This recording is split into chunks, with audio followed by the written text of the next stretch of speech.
दोस्तों आज की इस वीडियो में हम एक बहुत ही इंटरेस्टिंग क्वेश्चन सॉल्व करने जा रहे हैं। चलिए देखते हैं, क्वेश्चन पर आते हैं। ये जो आज की इस वीडियो में मैंने एक क्वेश्चन लिया है जिसको पहले पढ़ देता हूँ। A square is drawn by joining the midpoints of the sides of a given square. A third square is drawn inside the second square in the same way, and this process continues indefinitely. If the side of the first square is 16 centimeter, then determine the sum of the areas of all the squares. Question में क्या कह रहा है वो मैंने यहाँ पर एक फिगर बना लिया है अकॉर्डिंग टू क्वेश्चन में कह रहा है कि एक स्क्वायर है, ठीक है। अब इस स्क्वायर की जो साइड्स हैं चारों, उसके मिड पॉइंट्स को अगर हम जॉइन करके एक और स्क्वायर बना रहे हैं, फिर इसी तरीके से अब जो हमारा स्क्वायर बन रहा है उसके मिड पॉइंट को जॉइन करके हम फिर एक स्क्वायर बना रहे हैं, फिर इसी तरीके से उसके मिड पॉइंट्स को जॉइन करके हम एक और स्क्वायर बना रहे हैं। इसी तरीके से क्या कर रहे हैं, बनाते चले जा रहे हैं। कहाँ तक? इनफाइनाइट तक, इनडेफिनेटली, यानी ये प्रोसेस चलता जा रहा है। मैंने यहाँ पर आकर इसको रोक दिया, यानी first, second, third, fourth, fifth 5 square बनाने के बाद यहाँ पे रोक दिया है। इनफाइनाइट तक तो हम जा नहीं सकते हैं। तो अगर इस तरीके से प्रोसेस कंटिन्यू होता गया कि जो स्क्वायर बन रहा है उसके मिड पॉइंट को हम जॉइन कर करके स्क्वायर बनाते चले जाएं अगर, और ये जो पहला वाला स्क्वायर है अगर इसकी साइड 16 सेंटीमीटर है, तो हमें फाइंड आउट करना है कि ये जितने भी इस तरीके से स्क्वायर्स बनते चले जाएंगे उन पूरों का समेशन, यानी उन पूरों का एरिया निकाल कर उनको हमें ऐड करना है, उसका सम हमें बताना है, ठीक है। तो ये था क्वेश्चन। अब ऐसे देखने से तो थोड़ा अलग सा क्वेश्चन लग रहा है, अटपटा सा क्वेश्चन लग रहा है कि एक स्क्वायर की तो बात ठीक है, 2 स्क्वायर की बात ठीक है, लेकिन ये इनफाइनाइट वे में ये चलता चला जा रहा है और ये स्क्वायर्स बनते चले जा रहे हैं, तो सबका हमें एरिया फाइंड आउट करना है और उसको फिर ऐड करना है। तो ये हम किस तरीके से करेंगे? देखिए, मैथ्स में इस तरह के जो क्वेश्चन हैं, ज़्यादा जो क्वेश्चंस होते हैं ना, वो जो मैथ्स में हम जो चैप्टर्स पढ़े होते हैं वो उनका एप्लीकेशन होता है, ठीक है। बहुत सारी चीज़ें जो हैं हम पढ़ लेते हैं, हमें एप्लीकेशन नहीं मालूम होता है। जैसे ये क्वेश्चन अगर आप देख रहे हैं तो इस क्वेश्चन में भी मैथ्स के एक चैप्टर का एप्लीकेशन है, पर ऐसे देखने से, क्योंकि हम वो चैप्टर पढ़ने के बाद उसके एप्लीकेशन के बेस पे ज़्यादा क्वेश्चन सॉल्व नहीं करते हैं। जनरली इक्वेशन बेस्ड और फार्मूला बेस्ड क्वेश्चन सॉल्व कर लेते हैं। एप्लीकेशन बेस्ड क्वेश्चन को सॉल्व ना करने की वजह से हमारा जो है ना, वो जो हम पढ़े रहते हैं उसको अप्लाई करना हम समझ नहीं पाते हैं। ये क्वेश्चन भी देखने से थोड़ा कॉम्प्लिकेटेड है, अलग है, पर अगर मैं इसको सॉल्व करने जा रहा हूँ और जब मैं सॉल्व करूँगा तो आपको देखिए बहुत ही इजी लगने लगेगा कि हाँ, ये तो इस चैप्टर का है और इससे तो हम बड़ी आसानी से कर सकते हैं। चलिए, अब जब समेशन निकालना है तो सबका एरिया 1 बाई 1 करके निकालना पड़ेगा, है ना। तो 1 बाई 1 करके निकालना पड़ेगा। तो समेशन यानी हमें सम निकालना है एरिया का, सारे एरियाज़ का हमें सम निकालना है ना। तो सबसे पहले तो हम यहाँ से शुरू करते हैं, बड़े वाले, पहले वाले जो सबसे पहले बना था। तो ये 16 दिया हुआ है, मैं ए एज्यूम कर लूँ अगर, अभी बाद में हम पुट कर लेंगे उसको। तो अगर पहले वाले स्क्वायर की बात करें तो ये तो साइड स्क्वायर यानी ए स्क्वायर हो जाएगा, ठीक है। यहाँ तक तो क्लियर है। फिर आगे चलते हैं। इस वाले स्क्वायर का एरिया फाइंड आउट करने के लिए क्या ज़रूरी है, किस चीज़ की ज़रूरत है हमें? स्क्वायर का एरिया जब भी आएगा तो आपको साइड चाहिए। तो अगर एच जी मिल जाए हमें, ठीक है, तो एरिया भी निकल आएगा। तो एच जी के लिए ये जो डी जी है यानी मिड पॉइंट है, ये ए है, तो ये आपका हो जाएगा a/2, ये भी a/2 हो जाएगा। अच्छा, ये 90 डिग्री है, तो पाइथागोरस थ्योरम अगर हम यहाँ पे लगाएं तो ये वाला जो हमारा साइड है स्क्वायर की, ये वाले स्क्वायर की, वो फाइंड आउट हो जाएगी। तो पाइथागोरस थ्योरम आप अगर यहाँ पे लगाएं तो मैं यहाँ पर यानी एच जी जो है उसका स्क्वायर होगा आपका a/2 whole square plus a/2 whole square, right.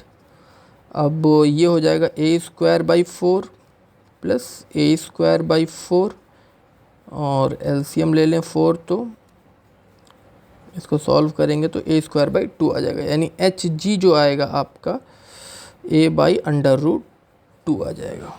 ठीक है, क्लियर है। यानी एच जी आपकी कितनी आ गई, मैं यहाँ पे लिख दे रहा हूँ, एच जी आपकी आई है, या चलिए यहीं पे रहने दीजिए, एच जी आ गई आपकी a/√2। तो a/√2 तो इसका स्क्वायर कितना हो जाएगा सेकंड वाले का, a/√2 का होल स्क्वायर। ठीक है, ये तो सेकंड वाले का हो गया। फिर इसके आगे चलते हैं ये वाले के पास, फिर वही चीज़, इसके लिए भी आपको साइड की ज़रूरत है, यानी के और जे की ज़रूरत पड़ेगी आपको। के जे अगर आपको मालूम हो जाएगा तो आप इस वाले स्क्वायर का एरिया फाइंड आउट कर सकते हैं। तो क्योंकि ये मिड पॉइंट है और एच जी आपका कितना आया है a/√2, तो ये कितना हो जाएगा a/2√2 हो जाएगा, राइट। और ये भी a/2√2 हो जाएगा। तो उसमें भी पाइथागोरस हमें सॉल्व करना पड़ेगा। पाइथागोरस इसमें भी अगर आप करें तो यहाँ पे मैं कर दे रहा हूँ थोड़ा शॉर्ट में, H J square is equals to इसका स्क्वायर यानी a² अपॉन ये 4 इंटू 2 a²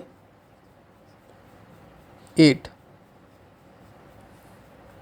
प्लस इसका भी सेम हो जाएगा a² / 8। a² / 8 का मतलब इसको करेंगे तो a² / 4 यानी के जे इज इक्वल्स टू a/2 आ जाएगा। यानी ये अगर a/2 आ गया के जे, तो इसका एरिया क्या हो जाएगा a/2 का होल स्क्वायर, क्योंकि हमारा क्या आ गया साइड आ गई। ठीक है, उसके बाद एक और देख लेते हैं। ठीक है, इसको भी ले लेते हैं, ये जो OPMN इस पे आ जाते हैं, यहीं ये लास्ट है, उसके बाद आपको समझ में आने लगेगा कि उसके बाद अब क्या करना है और क्या चीज़ है ये। OPMN में अगर देखें तो K और J आपका a/2 आया है, राइट। इसमें भी आपको साइड की ज़रूरत है, जैसे पिछली बार में PO की ज़रूरत है, तो KJ आपका a/2 है, तो KO कितना होगा a/4 यानी उसका हाफ होगा। तो ये a/4 और ये भी a/4, इसमें भी पाइथागोरस लगा लीजिए, सेम प्रोसेस है। तो ये वाली पाइथागोरस से जब आप सॉल्व करेंगे, PO को जब सॉल्व करेंगे, PO whole square is equals to this one a² / 16 a² / 16 plus a² / 16। इसको एलसीएम लेंगे तो a² / 8, इट मीन्स PO आ गया आपका a/2√2।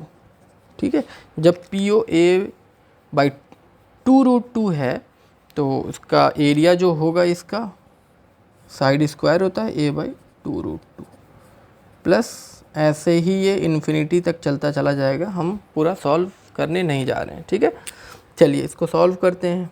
यहाँ पे ये a² प्लस a² / 2 आएगा प्लस a² / 4 आएगा प्लस a² / 8 आएगा प्लस सो ऑन।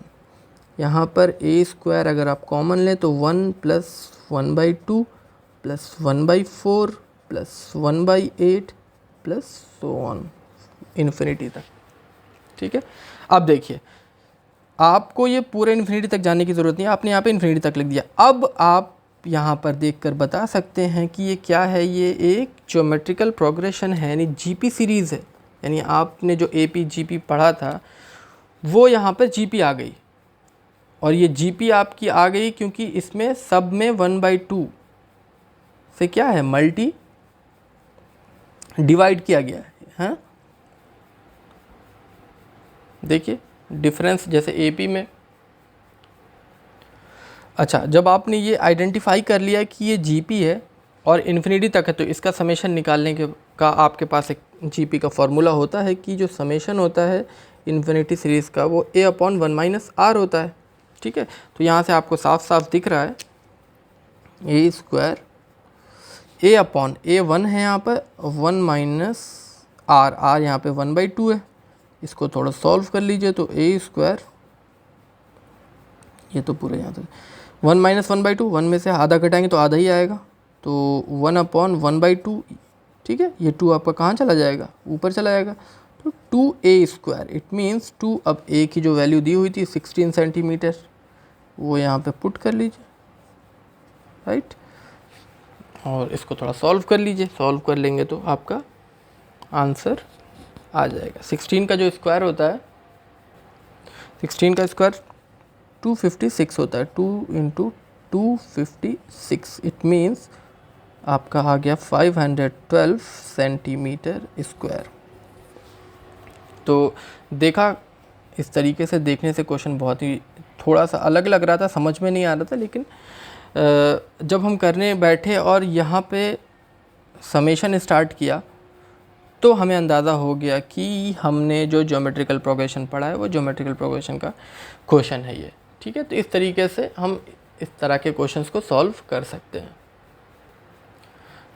तो इसी तरह के क्वेश्चंस आपके सामने और भी आ सकते हैं। फॉर एग्ज़ाम्पल सपोज़ कहीं इक्विलैटरल ट्रायंगल का क्वेश्चन आया, ठीक है, इस तरीके का आ गया कि ट्रायंगल है, फिर उसके मिड पॉइंट्स को लेकर एक और ट्रायंगल बना, फिर उसके मिड पॉइंट को लेकर एक और ट्रायंगल बना, फिर उसको लेकर एक और बना। इसी तरीके से इनफाइनाइटली हम इसको करते चले जा रहे हैं, और उसकी साइड सपोज़ कुछ भी हो सकती है, 20 सेंटीमीटर या समथिंग। तो इसका हम पूरे जितने भी ट्रायंगल बन रहे हैं उसका हम एरिया फाइंड आउट किस तरीके से करेंगे, तो सेम प्रोसेस ही होगा। तो आई होप कि ये आज का वीडियो और आज का क्वेश्चन भी आपको इंटरेस्टिंग लगा होगा और आपने कुछ सीखा होगा इस क्वेश्चन से। आज की वीडियो में इतना ही। Thanks for watching and keep connected with us.